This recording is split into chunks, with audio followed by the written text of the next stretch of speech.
Assalamualaikum warahmatullahi wabarakatuh. Selamat pagi dan salam sejahtera untuk kita semua. Pertama-tama marilah kita panjatkan puji dan syukur kepada Tuhan Yang Maha Esa atas berkah dan karunia-Nya sehingga kita bisa hadir dalam acara penyuluhan pelayanan kesehatan ini. Yang pertama-tama perkenalkan, nama saya Febri. Yang saya hormati Bapak Ketua RT 03 Desa Ciboyong dan pada hadirin ibu-ibu, bapak-bapak yang berbahagia. Pada hari ini, tepatnya tanggal 30 Maret 2022, kita bisa menyaksikan penyuluhan yang berjudul Pelayanan Kesehatan tentang Asam Urat, ya Pak, Bu. Di sini sebelumnya kami dari mahasiswa Stikes Wijaya Husada Bogor. Di sini saya dengan teman-teman saya ada Najla, Tiara, dan juga Rapi. Salam kenal semuanya. Baik, kemudian saya akan lanjutkan untuk membacakan susunan acara pada hari ini. Yang pertama adalah pembukaan, yang kedua adalah pembacaan materi yang sebelumnya akan dipimpin oleh moderator yaitu Rapi.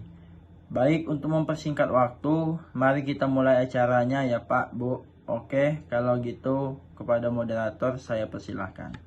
Assalamualaikum warahmatullahi wabarakatuh. Selamat pagi semuanya. Saya Raffi mengucapkan terima kasih kepada MC atas pembukaannya. Yang saya hormati Ketua RT 03 Desa Ciboyong dan para hadirin yang berbahagia. Untuk mempersingkat waktu, marilah kita mulai acaranya. Yang pertama dari materi yang akan disampaikan oleh Najla, yaitu sebagai pamateri 1 dan juga Tiara pamateri 2. Oke, kepada Najla dan juga Tiara saya persilakan. Baik, terima kasih kepada MC dan juga moderator. Terima kasih juga kepada Bapak RT dan ibu-ibu yang telah meluangkan waktu untuk menyaksikan penyuluhan kesehatan ini. Untuk itu, saya Najla berdiri di sini akan menyampaikan tentang penyakit asam urat. Bapak Ibu pasti di sini sudah tidak asing lagi ya dengan penyakit yang satu ini. Nah, asam urat atau bahasa medisnya ini gout arthritis merupakan jenis rasa sakit yang sangat menyakitkan yang disebabkan oleh penumpukan kristal di persendian, dan hal ini diakibatkan oleh tingginya kadar asam urat di dalam tubuh. Bapak-bapak dan ibu-ibu pasti sedang bertanya-tanya, kok di sini ada kata-kata kristalnya? Nah, di sini ada yang namanya kristal monosodium urat monohidrat. Jadi, kristal ini terbentuk ketika kadar asam urat di dalam darah itu di atas normal. Padahal, kristal ini tuh seharusnya gak ada di dalam jaringan sendi. Tetapi, ketika kadar asam urat meningkat, kristal ini terbentuk dan akan memicu terjadinya peradangan. Nah, ketika peradangan terjadi, maka akan timbul gejala yang dikenal oleh orang-orang sebagai asam urat. Nah, asam urat ini terjadi karena adanya hiperuresimia. Hiper itu adalah tinggi, uri itu adalah asam urat, kemudian emia adalah darah. Jadi, hiperuresimia adalah keadaan asam urat yang tinggi di dalam darah yang bisa menimbulkan gout arthritis atau asam urat. Cuman asam urat itu nggak selalu menimbulkan gejala. Ketika asam urat menimbulkan gejala seperti nyeri sendi, itu memiliki istilah lain yaitu gout attack.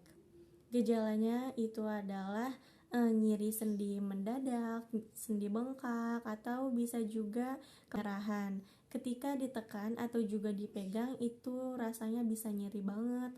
Tapi gout attack ini lebih cenderung timbul karena adanya perubahan kadar asam urat dalam darah. Nah, untuk tanda dan gejala dari asam urat ini tuh apa aja sih? Ada yang tahu nggak? Oke, ibu-ibu, bapak-bapak.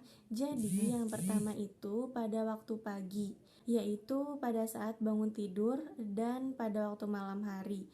Biasanya persendian itu terasa nyeri. Nyeri di persendian biasanya terjadi di bagian seperti jari tangan, jari kaki, pergelangan, siku, tumit, dan juga lutut. Kemudian tanda yang ditimbulkan seperti rasa nyeri di persendian itu seperti linu, kesemutan, membengkak, dan meradang berwarna kemerahan. Dan rasa nyeri pada sendi biasanya terjadi berulang kali. Untuk pencegahan asam urat ini, yang pertama adalah makanan yang harus dihindari penderita penyakit asam urat ini seperti lauk pauk, contohnya jeroan, hati, ginjal, limpa, lalu babat, usus, paru, dan juga otak, kemudian siput, terus meninjo, daging sapi, kambing, ikan teri, dan terlalu banyak konsumsi alkohol. Perlu diingat ya ibu-ibu, bapak-bapak. Kemudian yang kedua, minum banyak air, paling tidak 8 gelas atau 2 liter air putih sehari.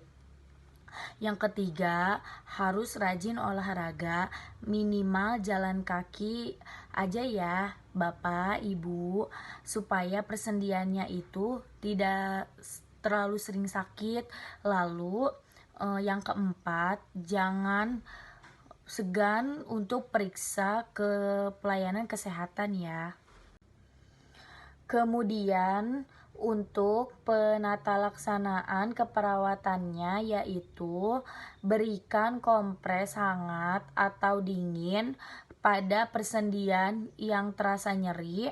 Kemudian mengubah posisi tidur merupakan suatu keharusan dan diteruskan sampai 24 jam setelah serangan menghilang. Lalu yang terakhir, hindari menggunakan sepatu yang sempit. Sedangkan untuk penatalaksanaan herbalnya yaitu bisa menggunakan daun salam. Daun salam memiliki senyawa-senyawa seperti minyak atsiri, tanin, dan flavonoid yang terdapat dalam daunnya. Daunnya paling banyak digunakan akar, kulit, dan buahnya juga banyak berkhasiat sebagai obat. Caranya itu gampang tahu bapak-bapak, ibu-ibu. Tinggal siapkan 15 lembar daun salam dengan air 2 gelas hingga tersisa 1 gelas. Kemudian airnya diminum selagi hangat, diminum rutin 2 kali 1 hari ya. Kemudian apa sih kira-kira penyebab terjadi asam urat ini? Oke, yang pertama itu bisa dari genetik atau dari keturunan. Lalu yang kedua, mengkonsumsi makanan tinggi protein seperti yang sudah Tiara jelaskan tadi. Lalu pembuang asam urat berkurang karena puasa atau diet ketat. Kemudian olahraga terlalu berat dan juga kegemukan. Untuk itu, tanda dan gejalanya yaitu sendi mendadak terasa sangat sakit, kesulitan untuk berjalan akibat sakit yang mengganggu, khususnya di malam hari. Kemudian nyeri akan berkembang dengan cepat dalam beberapa jam disertai dengan nyeri yang hebat. Kemudian ada pembengkakan, rasa panas, serta muncul warna kemerahan pada kulit sendi. Beberapa minggu atau menjadi lebih parah, segera kunjungi dokter karena penanganan yang cepat dan tepat akan menghindari ibu dan bapak-bapak dari berbagai komplikasi yang berbahaya. Oke, baik. Selesai sudah penyampaian materi yang telah dibacakan oleh Najla dan Chandrika. Selanjutnya saya kembalikan kepada MC. Baik, selesailah sudah materi yang sudah disampaikan. Saya ucapkan terima kasih kepada moderator dan juga pemateri. Sekarang saya buka sesi tanya jawab kepada para ibu-ibu dan bapak-bapak yang ingin bertanya. Saya persilahkan. Saya ingin bertanya, Dek. Kira-kira siapa yang lebih rentan atau lebih memungkinkan terkena penyakit asam urat ini? Laki-laki atau perempuan ya? Baik, Bapak, saya akan menjawab pertanyaan Bapak. Jadi, jawabannya itu adalah laki-laki. Jadi, orang-orang yang mengalami asam urat atau gout arthritis itu lebih banyak laki-laki. Kenapa? Karena pada perempuan itu ada satu hormon yang spesial, Pak, yaitu hormon estrogen, di mana salah satu fungsinya itu bisa membantu untuk mencegah agar kadar asam urat itu tetap normal, sehingga pada perempuan itu cenderung jarang mengalami asam urat. Kecuali ada kelainan tertentu, tetapi akan jadi beda cerita ketika perempuan tersebut sudah masuk ke dalam fase menopause. Ketika sudah masuk ke dalam fase menopause, maka akan lebih mungkin mengalami asam urat ketimbang sebelum mengalami menopause. Saya Dek, kalau gitu nilai normal asam urat untuk laki-laki sama atau beda ya? Terus supaya kita memastikan apakah gejala tertentu merupakan penyakit asam urat atau bukan, itu gimana caranya? Terima kasih. Baik, Ibu, saya akan menjawab ya. Jadi, untuk nilai normal asam urat antara laki-laki dan perempuan itu beda ya. Kalau laki-laki itu normalnya 3,4 sampai 7 mg per desiliter. Sedangkan kalau perempuan itu adalah 2,4 sampai 5,7 mg per desiliter.